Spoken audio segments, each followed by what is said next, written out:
આપણે 3 માર્કના એમપી ક્વેશ્ચનો જોઈ રહ્યા છે। તેની અંદર પ્રિઝમ માટે વિચલન કોણ વિરુદ્ધ આપાત કોણના મૂલ્યોનો આલેખ દોરીને લઘુત્તમ વિચલન કોણ સમજાવી પ્રિઝમના દ્રવ્ય માટે વક્રીભવનાંકનું સૂત્ર મેળવો તે જોઈએ। તો વિચલન કોણ ડેલ્ટા વિરુદ્ધ આપણે આપાત કોણનો આલેખ દોરીએ તો તે આલેખ જે કંઈક આવું મળશે આપણને। આના પરથી કેટલીક નોંધનીય બાબતો એ છે કે આપાત કોણ અને નિર્ગમન કોણ જો સમાન થાય તો વિચલન કોણ ડેલ્ટા જે છે આઈ અને ઈ ના બે મૂલ્યો મળે। આ હકીકત આકૃતિમાં આપાત કિરણ અને નિર્ગમન કિરણનો માર્ગ ઉલટાવવામાં આવે તો પણ વિચલન કોણ ડેલ્ટા સમાન મળે છે તે જાણી શકાય છે। આમ જ્યારે આપાત કોણ નિર્ગમન કોણ સમાન બને એટલે કે આઈ ઇક્વલ ટુ ઈ મળે ત્યારે વિચલન કોણનું મૂલ્ય લઘુત્તમ બને છે અને લઘુત્તમ વિચલન કોણ ડેલ્ટાની જગ્યાએ ડીએમ કહેવાશે। આમ ડેલ્ટા ઇક્વલ ટુ ડીએમ થાય ત્યારે આઈ ઇક્વલ ટુ ઈ કન્ડિશન લઈ શકીએ તો ત્યારે R1 ઇક્વલ ટુ R2 થશે। પ્રિઝમની અંદર પ્રિઝમ કોણમાં આપણે જોઈ આવેલા છે તો ત્યારે આ જે R1 અહીંયા હશે અને જે R2 જે છે અહીંયા હશે તે બંને કેવા થશે સરખા થાય છે એટલે કે પ્રિઝમમાં વક્રીભૂત કિરણ તેના પાયાને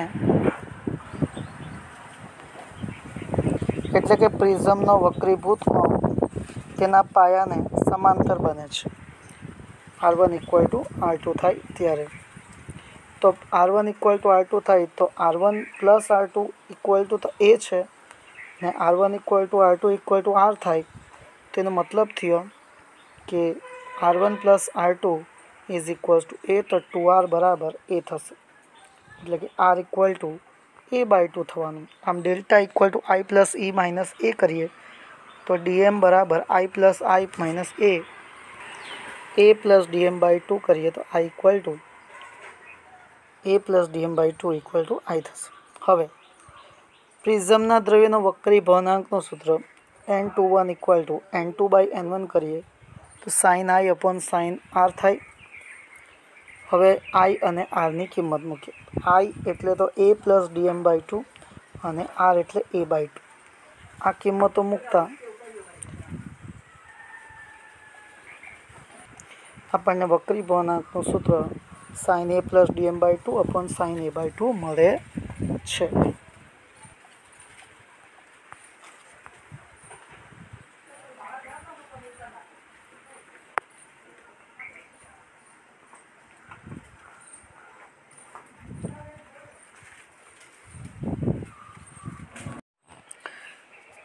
નમસ્કાર મિત્રો, આજે આપણે નવો ટોપિક લેવા જઈ રહ્યા છીએ જે આ પ્રકરણનો છેલ્લો ટોપિક છે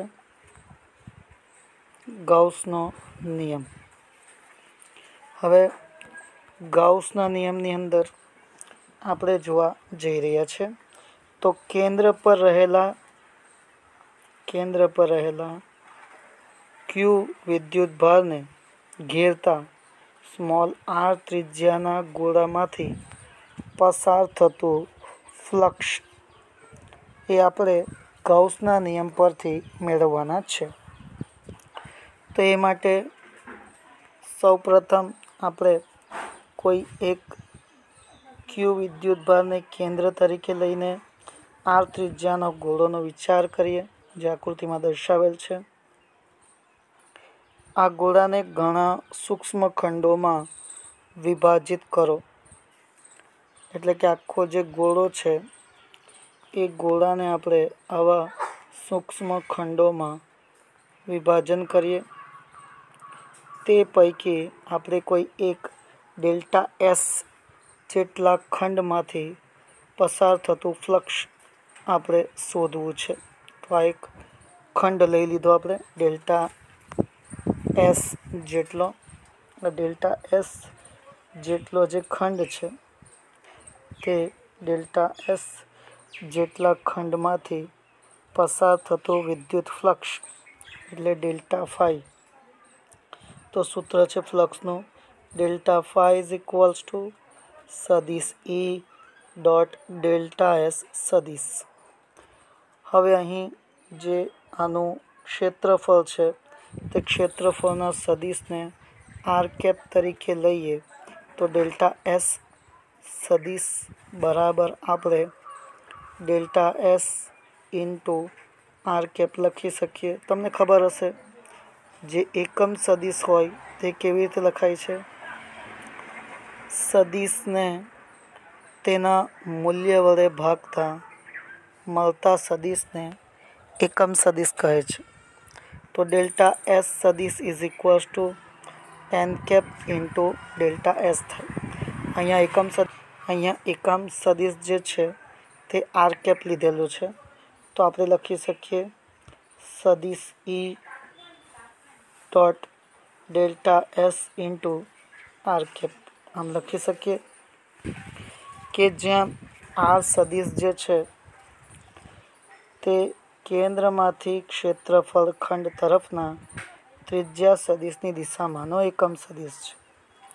તો આપણે એનું જો ડેલ્ટા ફાઈનું મૂલ્ય લઈએ E delta S into cos theta થશે। હવે વિદ્યુત ક્ષેત્ર જે છે ઈ તેનું સૂત્ર છે કે ક્યુ અપોન આર સ્ક્વેર। તો આપણે એની કિંમત મૂકી દઈએ સૂત્રમાં તો એની કિંમત મૂકતા delta phi is equals to K Q upon R square into delta S. સમીકરણ નંબર 1। ગોળામાંથી પસાર થતું કુલ ફ્લક્સ દરેક ક્ષેત્રફળ ખંડોને લીધે મળતા ફ્લક્સના સરવાળા જેટલું છે। એટલે આપણે દરેક વિદ્યુત ક્ષેત્રનો ક્ષેત્રફળ ડેલ્ટા એસ પ્રમાણે સરવાળો કરીએ તો sigma K Q upon R square into delta S મુજબ ગોળાનો દરેક ક્ષેત્રફળ ખંડ વિદ્યુતભારથી સમાન આર અંતરે છે। તો phi is equals to K Q upon R square into sigma delta S. Delta S એટલે ટોટલ એનું ક્ષેત્રફળ 4 પાઈ આર સ્ક્વેર જેવું।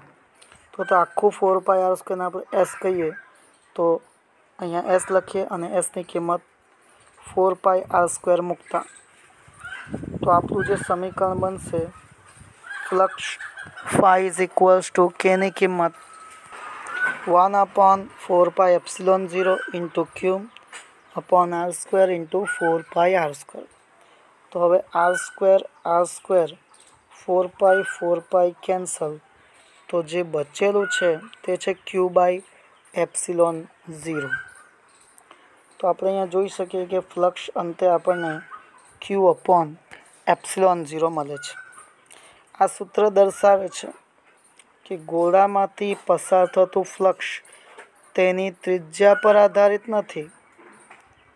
ગોળામાંથી પસાર થતું ફ્લક્સ એ તેની ત્રિજ્યા પર આધારિત નથી। આ સૂત્ર પરથી ગૌસના નિયમ નીચે મુજબ લખી શકીએ। તો એને આપણે નીચે મુજબ લખી શકીએ કોઈ બંધ પૃષ્ઠમાં સાથે સંકળાયેલ કુલ વિદ્યુત ફ્લક્સ કોઈ બંધ પૃષ્ઠ સાથે સંકળાયેલું કુલ વિદ્યુત ફ્લક્સ તે પૃષ્ઠ વડે ઘેરાતા વિદ્યુતભાર ક્યુ અને એપ્સિલોન 0ના ગુણોત્તર જેટલો હોય છે। એટલે કે flux phi is equals to integration સદિશ ઈ ડોટ ડીએસ સદિશ એને આપણે લખી શકીએ સિગ્મા ક્યુ બાય એપ્સિલોન 0 અને ગૌસના નિયમ કહે છે તો આ પરથી આપણે જોયું કે ગૌસના નિયમ માટે આપણે એક લઈએ છીએ ગોળો જે આર ત્રિજ્યાનો ગોળો છે ક્યુ વિદ્યુતભાર એના કેન્દ્ર પર છે આખા એનું પૃષ્ઠને એસ કહીએ તેમાંથી ડેલ્ટા એસ જેટલો સદિશ ખંડ લઈએ તો ફ્લક્સની વ્યાખ્યા મુજબ delta phi is equals to સદિશ E dot delta S સદિશ E સદિશ dot r cap delta S. તો આ રીતે E into delta S cos theta એની કિંમત મૂકી, ડેલ્ટા એસની કિંમત મૂકી. હવે એક સમગ્ર માટે શોધવા જઈએ. ડેલ્ટા એસ એટલે આખું ક્ષેત્રફળ એસ થશે, એસ એટલે 4πr², કે એની કિંમત અને એસની કિંમત મૂકતા આપણને flux phi is equals to Q upon epsilon 0 મળે છે. આમ આપણે શોધેલ જે ફ્લક્સ છે તે ગૌસનો નિયમ આમ પ્રસ્થાપિત કરે છે. તે પૃષ્ઠ વડે ઘેરાતા કુલ વિદ્યુતભાર ક્યુ અને એપ્સિલોન 0ના ગુણોત્તર જેટલું હોય છે. તો મિત્રો નોંધી લો, ગૌસના નિયમ પરથી ફ્લક્સનો સૂત્ર.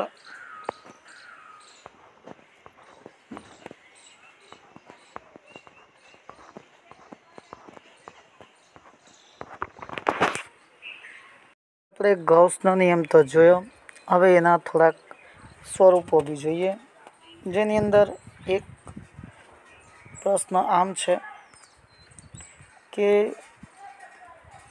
જો બંધ સપાટીનું કુલ ફ્લક્સ શૂન્ય જણાય તો તે બંધ સપાટી પર રહેલો કુલ વિદ્યુતભાર શૂન્ય છે.